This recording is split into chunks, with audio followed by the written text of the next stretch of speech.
My name is Jules. I'm a sports psychologist. I want to teach you a skill that I've taught to most of my athletes, one of the most important mental skills ever that saves us from a ton of suffering. Do you tend to sink into the story that you were telling yourself in your mind? You feel something intense and all of a sudden there's a catastrophic story about it. You start freaking out, feeling like the worst possible scenario is absolutely inevitable, and you never get a grip on those thoughts and feelings or that story again for the next hour, for the next day. You feel super unregulated.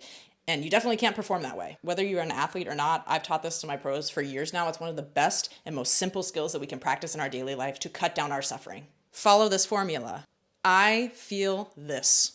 State emotion here. The story I am telling myself about that is repeat whatever the rest of the thought process was. The reason why this is the most simple thing in the world, but also the hardest thing in the world, is because we tell ourselves stories all the time and that makes us suffer. Our thoughts and our feelings are not facts. They are information about whatever is going on.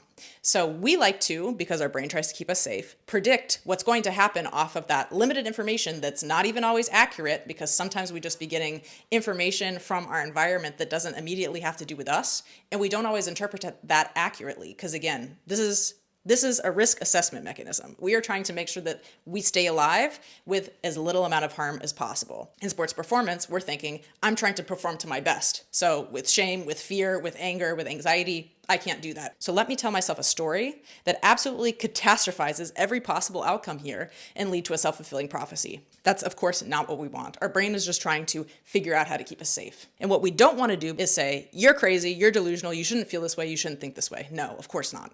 We think and feel this way for a reason. Again, that just means we don't want to put all our eggs in one basket and force ourselves to suffer by going deeper into a hole that doesn't even exist. What we can do is practice being present in the here and now, which is the best and only place to be, and two, accepting what is already there. And that's when we practice the formula of saying, I am feeling this.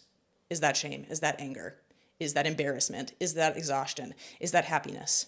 And the story I'm telling myself about this is blah, blah, blah, blah, blah, blah, blah, blah, and then just let it be the first thought. I feel this. This is how I feel right now. And yeah, there's a story in my head about all of that, but this is what's going on right now.